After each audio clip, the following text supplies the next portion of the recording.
um contexto, né, sobre a inteligência artificial, algumas aplicações em mamografia e algumas questões para a gente pensar um pouquinho, tá bom?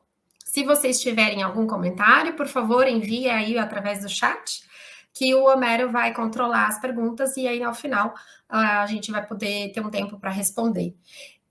Mesmo antes do final, gostaria de fazer isso aqui um pouco mais interativo, tá? Então, vou pedir aí a posição de vocês, que vocês participem comigo através do chat, tá? Muito bem, então, trazendo um contexto aí para vocês, eu gostaria que vocês observassem essa imagem e me dissessem quantas faces vocês conseguem ver, vocês conseguem identificar. E coloca aí para mim no chat. Vou dar um tempinho aí para vocês observarem essa imagem. Essa imagem tem algumas faces humanas. Eu gostaria que vocês contassem para mim. Homero, me ajuda aí, por favor. Vai me dizendo assim que vão chegando as respostas. Beleza, vamos lá. Vamos aí. Você também pode me dizer se você consegue ver alguma face aqui.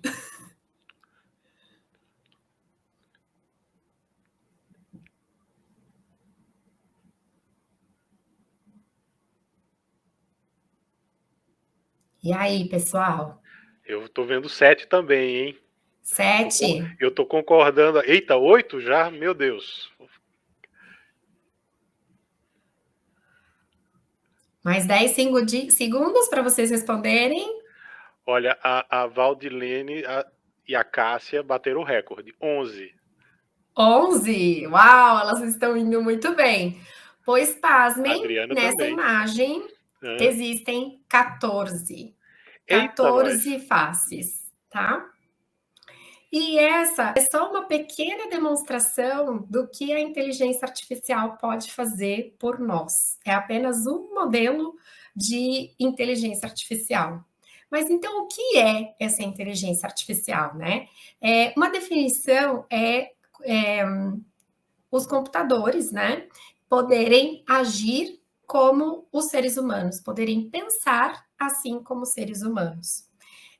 A inteligência artificial, elas têm muitas facetas, né? E ela só foi possível há pouco tempo, né, na nossa história, justamente por causa da quantidade de dados que a gente tem hoje e por causa do avanço da tecnologia do computador, né, do hardware computador e da potência, né, desses computadores de hoje em dia. A partir daí dos meados, né, dos anos de 90, a gente começou a digitalizar, ter muito dado digital, né, e isso possibilitou com que tivesse a evolução da inteligência artificial. Os computadores, cada vez com potências maiores, também possibilitaram aí que cada dia a gente tenha a inteligência artificial invadindo vários ramos e várias condições da nossa sociedade, né? Sendo uma delas a parte de saúde. Bom, uma das formas, né, de inteligência artificial é o machine learning. Mas, horas, o que é isso, né? Então, é uma técnica da inteligência artificial que ela permite que a máquina aprenda por meio de exemplos, assim como os humanos. Eu gosto muito de dar como exemplo uma criança, né? Então, uma criança, quando você quer explicar para ela, por exemplo, o que é um copo, você mostra vários copos para essa criança, um copo de plástico, um copo de vidro, um copo de porcelana, né? E ela vai aprendendo o que é um copo e para que serve um copo e como manusear este copo. Então, a machine learning, ela vai funcionar dessa mesma maneira. Você vai apresentar um dado, vários dados para esse computador, para essa inteligência, e ela vai aprender a reconhecer aquele padrão. Ela vai aprender a reconhecer aqueles dados para justamente aplicar depois no meio ambiente ou no contexto onde a gente precisa que ela seja aplicada. Então, aqui trago o exemplo do porquinho, né? Então, se a gente quiser ensinar o que é um porquinho, a gente precisa primeiro dizer o que é o porco, o que a gente espera que ele reconheça como porco, para que depois, quando este porquinho estiver no ambiente, ele seja capaz, essa inteligência seja capaz de identificar quem é um porquinho e quem não é, que nesse caso aqui na foto a gente tem outros animais, né?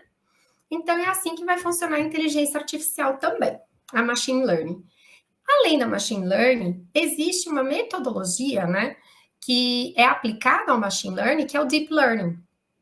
O deep learning, ele vai funcionar já como umas redes neurais, como se fosse um cérebro humano, né? E eles vão propagar esses dados.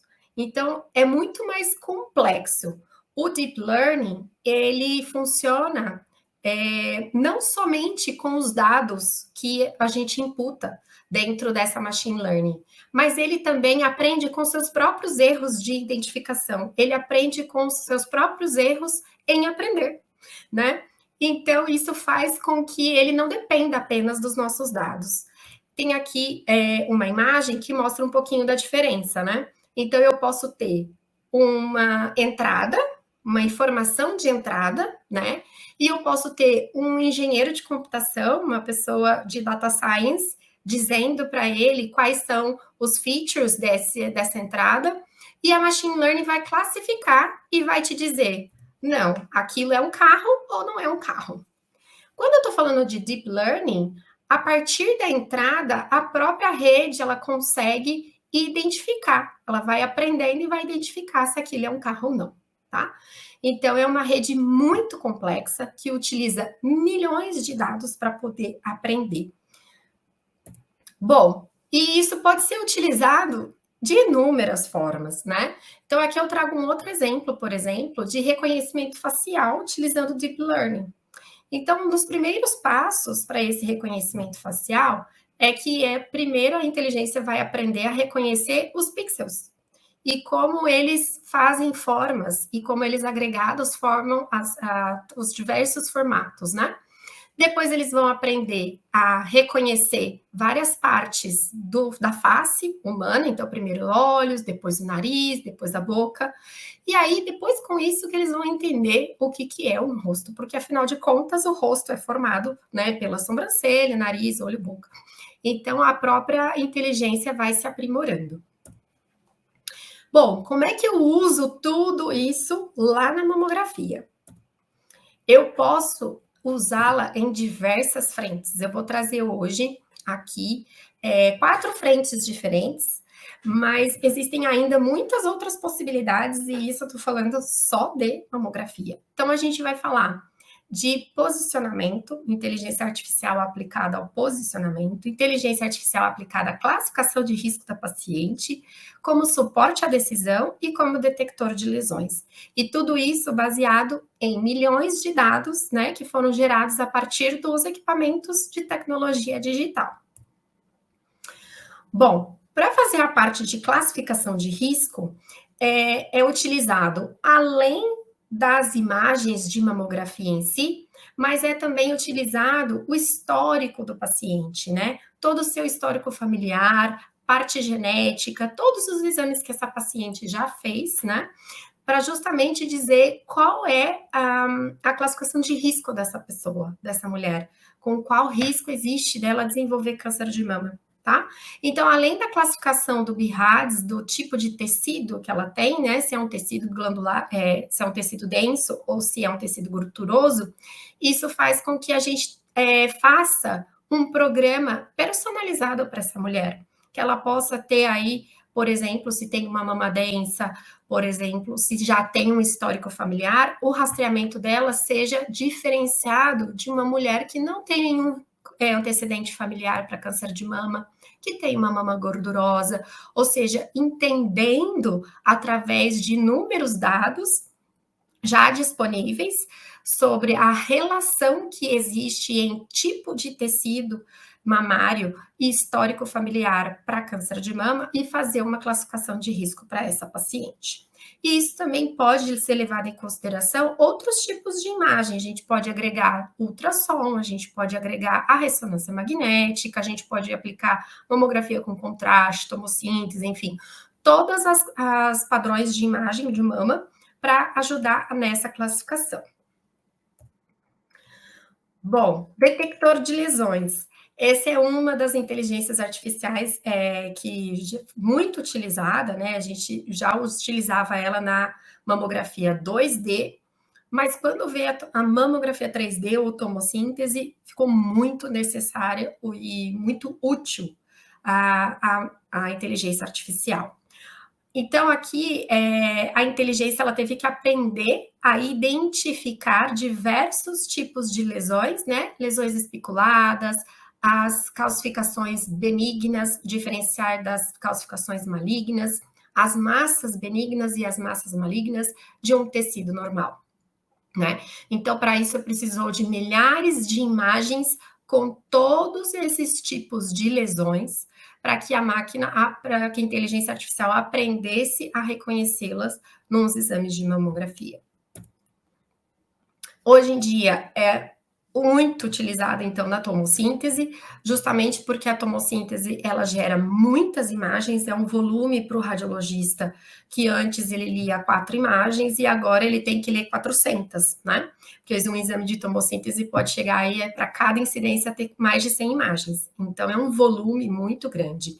E a inteligência artificial pode ajudar a reduzir o tempo de leitura quando ela já mostra que naquela área ele tem uma suspeita de lesão. Então, foi também uma evolução com relação a essa inteligência artificial na tomossíntese. A primeira inteligência artificial produzida para essa tipo de imagem, ela conseguia verificar massas e distorções, então ela não ainda observava microcalcificações, e hoje em dia ela já não só marca microcalcificações, como ela me dá uma porcentagem de certeza com relação àquela lesão.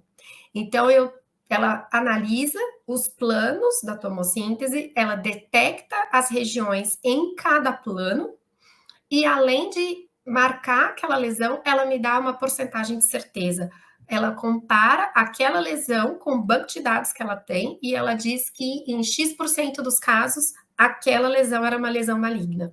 E isso ajuda o médico a não só ir mais rápido, mas ele também a ter mais certeza do diagnóstico, a ele poder fazer a leitura desses exames a partir do seu score, né? Então, se eu tenho um caso que tem uma lesão com 97% de chance de ser maligna, eu quero ler ele primeiro do que de uma mulher, por exemplo, que está com uma chance baixa de ser um câncer, né? Então, ele pode estratificar, né? E eles usam justamente todos esses dados como uma segunda leitura e nunca como uma primeira, tá? Isso faz com que acelere aí o diagnóstico precoce do câncer de mama. Bom, então, mostrando aqui um caso para vocês, ó, aqui está uma marcação de uma região de densidade, tá? Num plano. Aqui uma outra, ó, vocês podem ver aqui a certeza, né, dessa lesão, 81%. Aqui a gente vê os marcadores nas imagens de V-Preview, nas imagens sintéticas, que são similares à imagem 2D, tá? Então, eles marcam em vários planos, onde que ele está vendo essa lesão, e quando marca a própria lesão dentro do plano, ele me dá a certeza, tá? Isso acelera bastante. Bom, quando a gente está falando de posicionamento, a gente sabe que a sensibilidade da mamografia, ela diminui quando eu tenho um posicionamento mal feito, tá? Então, ela cai aí de 84%, onde eu tenho uma sensibilidade boa, para até 66%. Isso quer dizer que 1 a cada 3 mulheres vai sair com resultado falso por causa de posicionamento. Isso é muito grave, né? Então, a gente também pode utilizar a inteligência artificial, mostrando para ela vários casos de exames bem posicionados e também de exames mal posicionados. E existem até inteligências artificiais que elas julgam também através da compressão, para dizer se a imagem vai estar tremida ou não. Então, ela, além de aprender sobre o posicionamento, ele também aprendeu sobre quando uma imagem pode estar tremida ou não. Que a gente sabe que uma imagem tremida diminui a resolução espacial dessa imagem, então também oculta lesões. Hoje em dia, a gente tem esse tipo de inteligência artificial ao vivo, digamos, né? Então, a técnica de radiologia tem dentro da sua sala um aplicativo dentro de um celular ou um tablet inteligente, né? E assim que ela faz a mamografia e envia para o Pax, essa imagem é lida pela inteligência artificial e vai dar uma resposta para o técnico se ele deveria repetir esse exame para ter uma imagem mais adequada ou não. Então, é uma coisa muito dinâmica, uma coisa muito ativa, que pode facilitar bastante, não só o aprendizado da própria técnica, mas como também trazer um resultado melhor para a paciente. Dentro desse software, né, de posicionamento, alguns deles funcionam com a segmentação da mama. E isso também ajuda quando eles vão ler a parte de densidade. Então, por exemplo, para a média lateral oblíqua, eles podem prever, né, se o músculo peitoral está no nível do mamilo, eles podem fazer a análise do ângulo inframamário, se está presente ou ausente, e a análise do perfil do mamilo também. Já para crânio caudal, ele vai verificar, né, análise do músculo peitoral, se está presente ou não, porção lateral, se não está cortada, e o perfil do mamilo também, tá? Esses são alguns itens. Existem várias inteligências artificiais no mercado para posicionamento, e cada uma delas analisa alguns itens de qualidade. Mas eles também geram relatórios automáticos, e isso facilita muito a vida das pessoas que trabalham com treinamento, né, para posicionamento, ou a parte de físico-médico que analisa a qualidade de exames. E ele pode te dar uma taxa de exames com boa qualidade e uma taxa, né, com exames de má qualidade, e ainda te dizer onde é que essas pessoas estão errando ou acertando. Isso facilita muito na hora de fazer um treinamento direcionado, né? Que é super importante para as técnicas em mamografia, porque ela não é que ela não sabe posicionar, mas ela pode estar falhando em algum item específico, que ela precisa de um treinamento específico para conseguir alcançar aquele item. E isso faz com que esse treinamento seja específico, com menos tempo, e que você atinja resultados melhores. Bom, também pode ser utilizado na questão do workflow de exame e na questão de aquisição de imagem. Então, já existe inteligência artificial justamente para avaliação da quantidade de dose utilizada para exame, mas não somente isso. Esse é um estudo que mostra que eles usaram a inteligência artificial para reduzir o espalhamento dos fótons da imagem. Então, eles fizeram uma grade artificial. Então, isso fez com que eles pudessem utilizar menos dose no paciente, a imagem tinha melhor qualidade, porque era aplicada, né, uma grade virtual que tirava os fótons espalhados, e isso fez com que a qualidade do exame fosse melhor, e, portanto, identificasse melhor as lesões. Então, até para isso, já existe também a questão de inteligência artificial. E tudo isso, né, baseado nos dados, gente. Por isso que os dados são muito importantes. Eu estava escutando hoje um pessoal da USP falar sobre inteligência artificial e sobre os dados, e uma coisa que eles falaram que é super importante é da qualidade dos dados. Também não adianta você ter uma inteligência artificial treinada em dados pobres, né? Então, eu preciso realmente de dados de qualidade para que essa inteligência artificial seja treinada e possa realmente gerar os dados, o outcome, o que eu preciso realmente, né? Então, eu preciso dar para ela informações fidedignas. E aí, como tudo hoje a gente está falando muito, né, sobre essa questão dos dados, são tantos dados, né? Como que a gente pode usar e qual o impacto disso, né, nos programas de detecção precoce ao câncer de mama?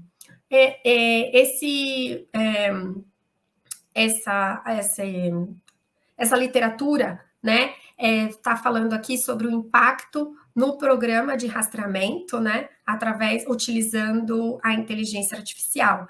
E aí eles usaram não somente para imagem, mas para avaliar os dados do impacto mesmo do que essa organização tem na vida das mulheres.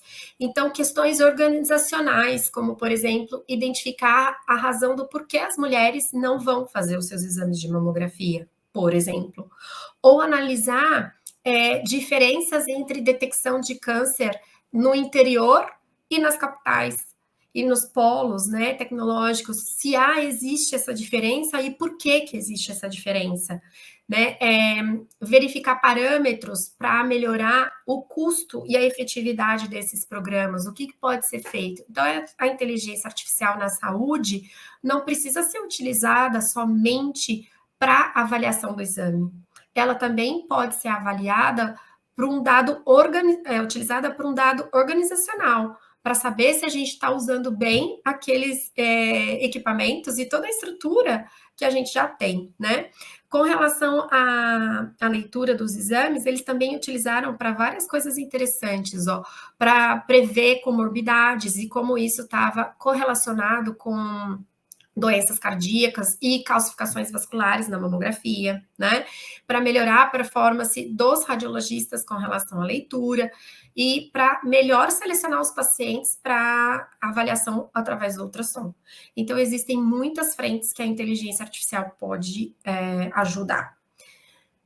Mas a gente também precisa falar da ética para usar todos esses dados, né? Algo pouco falado, mas a gente precisa falar sobre isso, né? A lei de proteção de dados chegou muito forte e a gente precisa falar sobre isso na inteligência artificial também, né? Então, existe esse artigo que já nem é tão recente, 2019, falando sobre a necessidade da comunidade de radiologia falar sobre códigos de ética no uso prático da inteligência artificial no seu dia a dia, né? Então, existem aí 3 frentes que eles propõem: falar sobre a ética dos dados, né? Como que eu vou notificar os pacientes de que eu vou usar esses dados para o treinamento de uma inteligência artificial, porque você entra, né, na clínica ou no hospital, registra os seus dados e talvez aquela instituição queira desenvolver uma inteligência artificial, vai usar seus dados.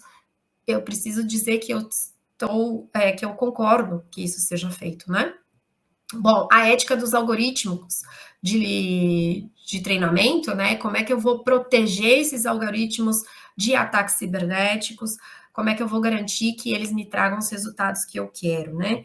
E a ética na prática, como que eu asseguro, então, que os resultados refletem aquilo desejado? Qual o nível de conhecimento necessário para decidir a necessidade do uso dessa inteligência artificial ou não dentro da minha instituição, dentro daquele setor? São muitos itens que precisam ser avaliados. E a pergunta que não quer calar, o que vocês acham? Conta aí para mim. A inteligência artificial vai substituir as pessoas, os profissionais? Ela vai substituir os radiologistas, os técnicos? Homero, conta aí para mim, o que você acha? Eu, inclusive, coloquei aqui agora a pergunta da nossa ouvinte, né, que está assistindo a nossa live, a Emily Tosta, que perguntou logo no começo se a inteligência iria substituir o médico radiologista. Muito bem. E Lá aí? atrás, quando a gente estava começando essa história de inteligência artificial, né, Mari, houve realmente uma preocupação nesse sentido, mas hoje em dia isso já está um pouco mais estabelecido, né? Em que esse tipo de tecnologia vai complementar o diagnóstico, vai facilitar o diagnóstico, vai fazer com que haja uma segunda leitura, e isso vai aumentar a acurácia diagnóstica, mas substituir, pouco provável. Muito pouco provável. E aí, mais alguém aí tem essa opinião? Tem alguma opinião do chat aí para nos dar? Deixa eu ver. Mas eu vou bem nessa linha que você está falando também, Homero. Eu acho que assim a gente tem que levar para a gente como exemplo da introdução aqui dessa nossa conversa, né? Algumas pessoas encontraram aí 8, 7 faces onde tinham 14. Então, eu acho que a inteligência artificial, ela vem para melhorar a nossa performance, ela não vem para substituir, né? Até porque ela aprende com os erros, mas ela pode identificar algumas coisas que são benignas, né? Algumas coisas que não têm relevância diagnóstica. Então, a gente precisa, sim, de um olhar de uma pessoa treinada para poder identificar e correlacionar tudo que a inteligência artificial nos traz de resultado. Mas, além disso, eu sou do grupo que acha que tem coisa que a máquina, que é automática, ela não pode substituir, que é, né, o nosso afeto e a nossa atenção. isso nunca vai ser substituído, né? A máquina não vai conseguir chegar nesse. Não acredito que chegue nesse ponto, né? Tem um colega meu que ele gosta de falar que a máquina é automática, mas ela não é inteligente. Então, se a gente não tiver um ser inteligente operando essa máquina, pouco vai adiantar que ela seja automática, né? Ela não vai me dar o melhor resultado que eu poderia ter. Então, fica aí um ponto de reflexão para que a gente possa pensar realmente aí na utilização dessas inteligências artificiais. Bom, como resumo, trago aí para vocês, né, que a gente falou sobre a inteligência artificial, que está relacionada com a capacidade das máquinas pensarem, decidirem como os humanos, né? A gente pode aplicá-la na mamografia para identificar um mau posicionamento, detectar lesões, identificar riscos e dar suporte à decisão dos médicos especialistas, né? A inteligência artificial, ela é parceira do setor de diagnóstico por imagem, ela não é substituta, ela é nossa parceira.